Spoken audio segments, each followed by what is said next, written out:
there, Cancer. Welcome back to my channel. My name is Rebecca, for those of you who are brand new. So these soul song readings are designed to be very different from your general tarot spread. These readings are to show you what it is that your soul is trying to derive from the place that you are at right now in your situation or in your life right now. So we're going to start with one of the 72 angel cards. Now these cards have two sides. The first side is the angelic side, and there's a list of qualities and attributes that you may see in your life there. The other side is the human distortion of that energy. Not always the prettiest picture. Then we'll pull a very simple 4-card tarot spread, and I'll clarify that, and I'm going to finish it with an archetype card from Kim Krantz. Now these cards are pretty powerful. I do recommend that you take a screenshot of it. I don't know why I keep saying that, of it, and that you sit with it for a while. Really ponder the message, Google it, journal about it, whatever feels comfortable for you. So let's go ahead and get into your soul song reading. What angels are with my Cancerians? What angels are with my Cancerians? Okay, so you guys got 2.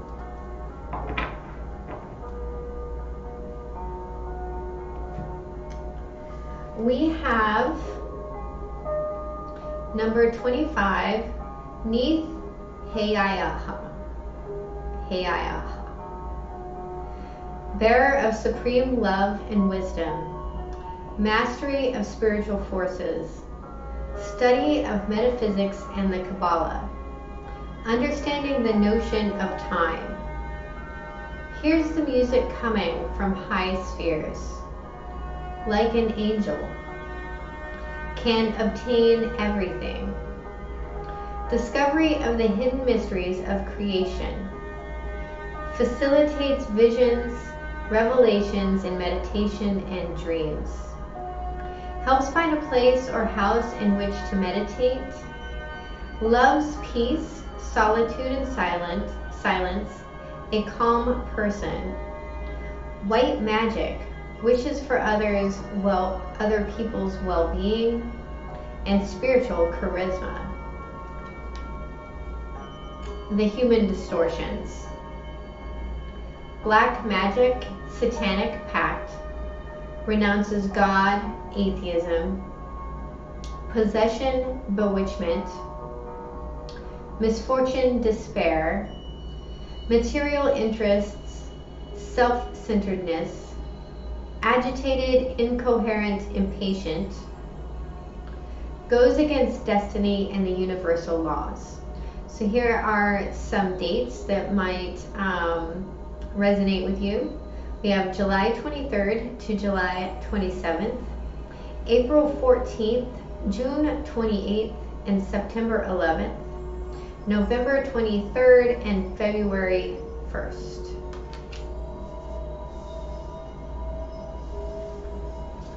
And then you got number 54.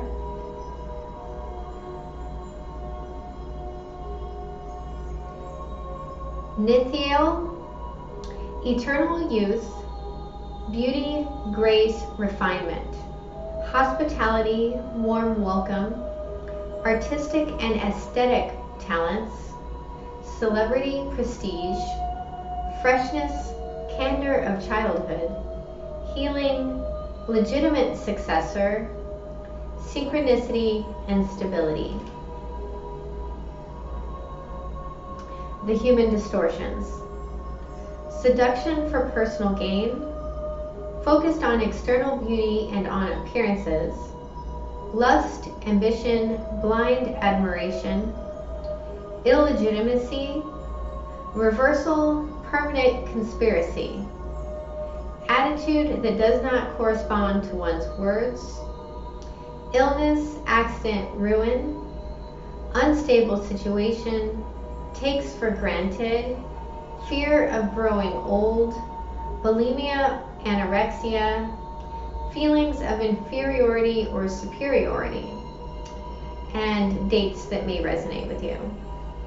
December 17th to December 21st, May 14th, July 29th, October 11th, December 22nd, and March 2nd. Okay.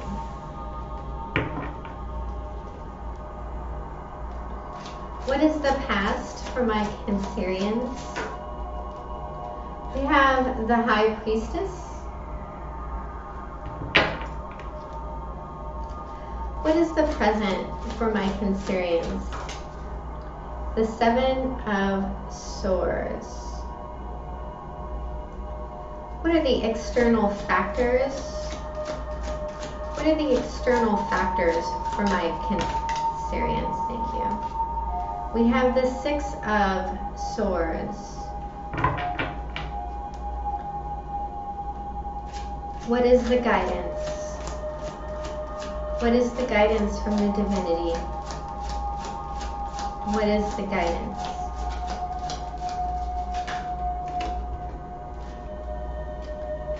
The Seven of Pentacles. Okay, so we have two sevens here. At the bottom of the deck, we have the Page of Wands. So there is a sense of renewed passion here, renewed creativity.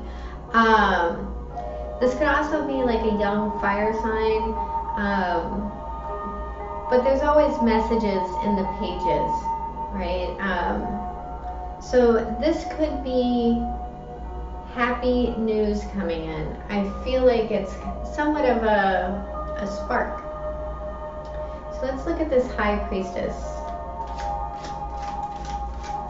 Piscean energy here. I feel like there might be something that's a little tempting. There's High Priestess speaks of secret knowledge. Please clarify the High Priestess.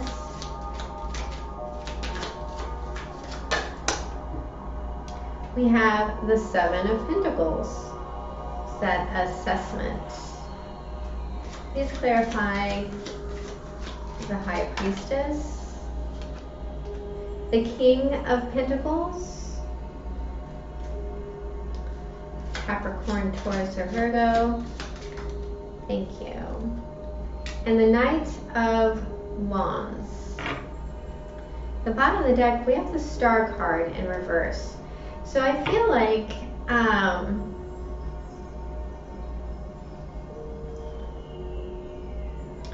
there's a sense here that your intuition is on point in the past. You're looking at that Seven of Pentacles. You're seeing what has come to fruition. You're seeing the seeds that you've planted and what is growing. And your analysis and your intuition about this are very true. The King of Pentacles talks about someone who knows what he has, knows how to invest it. And then there's an action that needed to be taken. Now, I do feel like in the midst of all of this, you forgot to heal something. That there is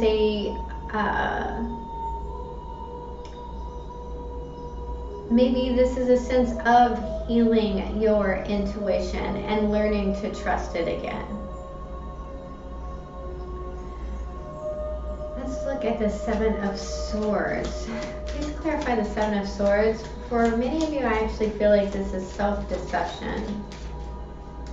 This feels like running away from the scene of a crime. Please clarify the Seven of Swords. There's the High Priestess.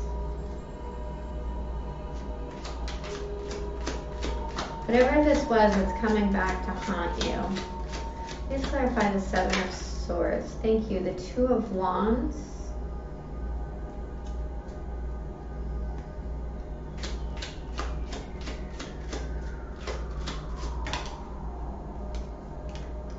and the 9 of Wands. Bottom of the deck, we have the 8 of Cups. So there is a sense here of walking away from something that's very emotional. We have 2 2s and the 7, 8, 9. There is a decision here. I feel like to guard your back.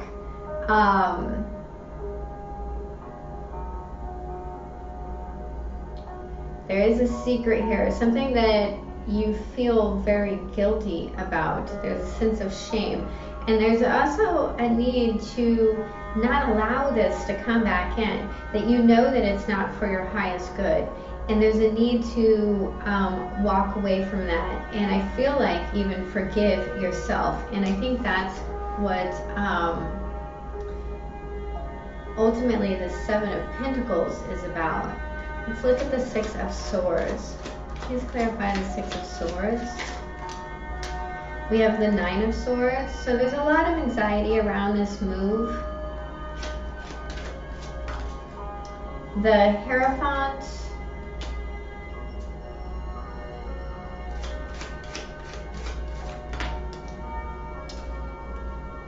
And the Knight of Cups. Okay, so there's an offer here. Something that your heart really wants. At the bottom of the deck, we have the King of Swords. This is, again, this is the strategy. This is the analysis. But there is some anxiety here around whatever this structure is. Now, the 6 of Swords talks about moving from disturbed waters to calmer waters, right?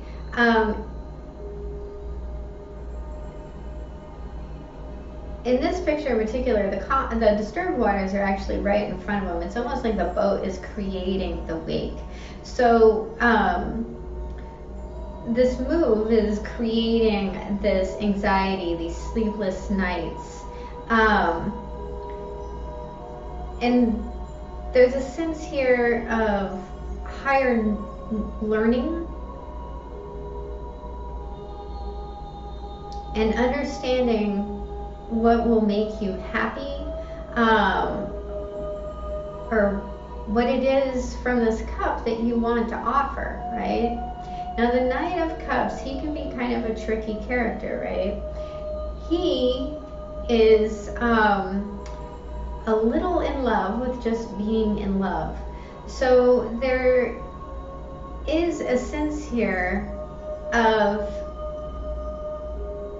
needing to create a plan and have the course of action set in place, right? This higher learning within the Hierophant, that tells me that there is a structure here, somewhat of a safe place, something that you have the key to in this journey.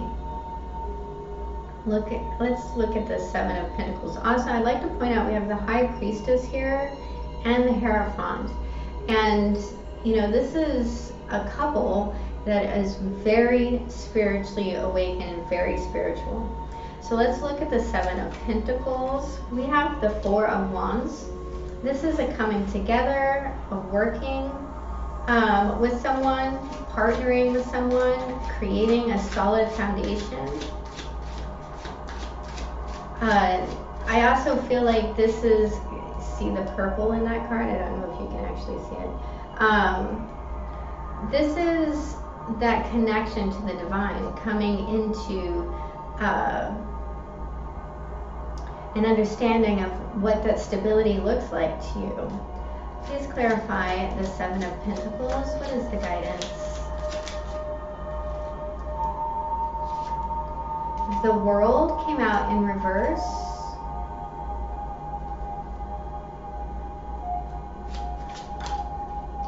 And the 10 of Pentacles. At the bottom of the deck, we have the 8 of Swords.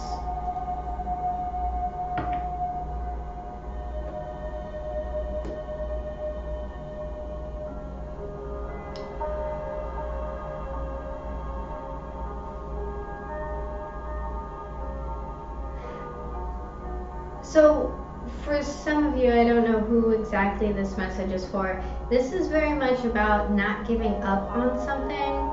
I do feel like it's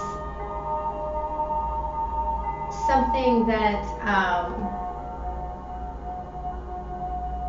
may have to do with family and the ultimate stability. Now, with the World card in reverse, I would much rather see it in the upright, but I actually feel like this has two sides to it. The mental aspect could be that if you get overcaught in this analysis of the Seven of Pentacles, of assessment, then you're going to perpetuate a cycle that you don't necessarily like. You could feel trapped in this situation.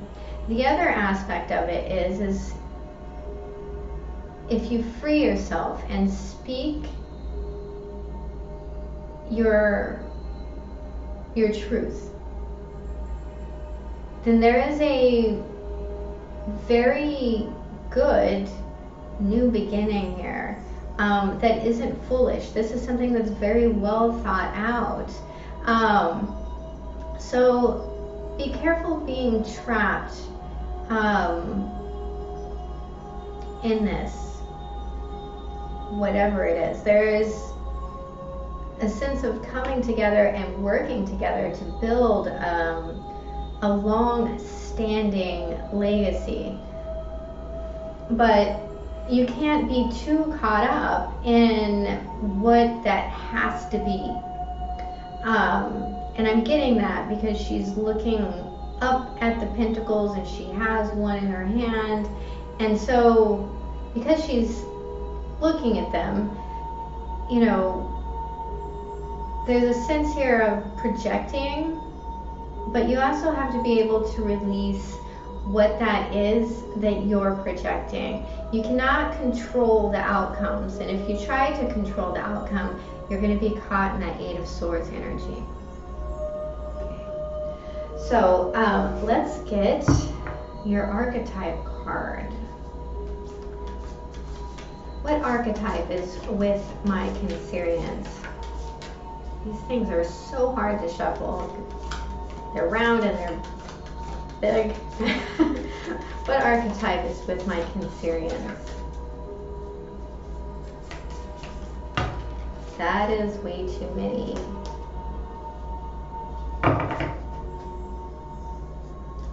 What archetype is with our Cancerians? What archetype? We have one, please.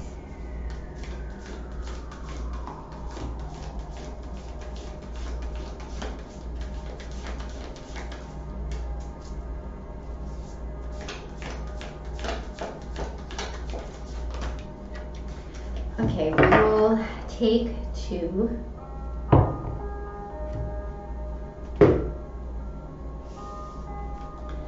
All right, we have the Judge, number 14, which breaks down to a 5. I'll hold it up if you want to take a screenshot of it.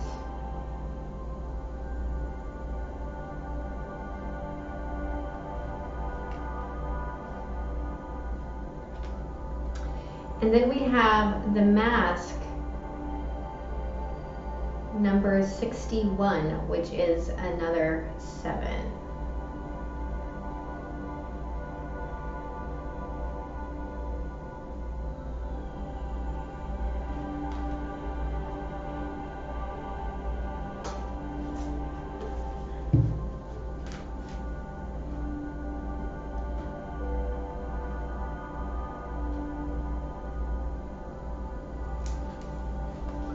The Judge, the critic, the diplomat, the advocate. The Judge has an incredibly important job. They work every waking hour of every day, helping us discern what is safe, true, and just. When this archetype remains unconscious or is captivated by fear, Wise discernment turns into painful judgment of self and other. Ironically, the judge's energy can be the seed of racism, bigotry, and fear-mongering. This is the judge out of balance, building walls separating from other.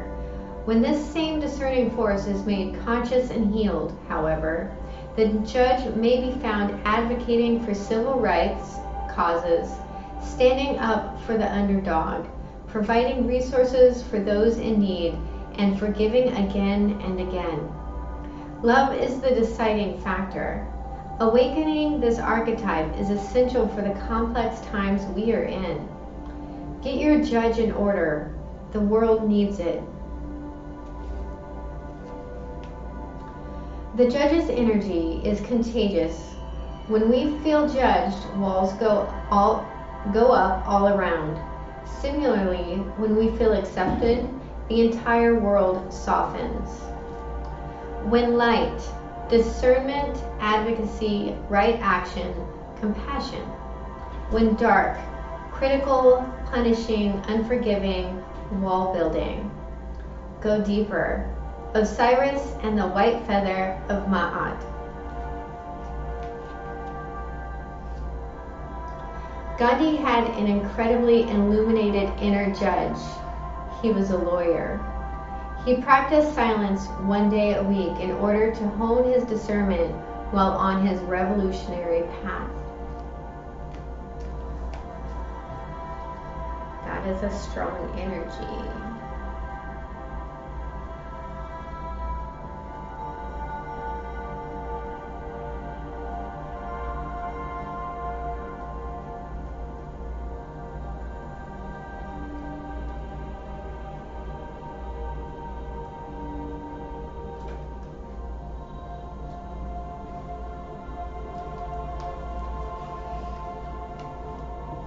The mask, the persona, the performance, the reveal. We often think of a mask as something that conceals our identity. Yet contemplate the possibility that the mask permits our true identity to be revealed. It allows. The mask gives voice to that which was previously rejected. When this card appears, enact the side of you that is seeking expression, yet was never given a role to play on the stage of your life. You are in the realm of theater. Say anything, so anything is possible. Speak with the other's voice. Embody the other's limbs. You are taking part in the ritual of expanding the self. There may be mischief and deception around, and others may be trying on new masks too. No one is sure who is who. It's likely you've become so attached to a single mask that you need to fall face forward into this perception, bending time. Trust it. As the Zen koan suggests, meditate on your original face, the one you had before your mother and father were born. When light reveals what has been suppressed, when dark further conceals what is rejected. Go deeper. The masks of James Ensor, Joan Jonas, and Jimmy Durham. Think of a mask or costume you wore that felt empowering, marvelous, or fun. Who was it you were being? Is that who is still within you?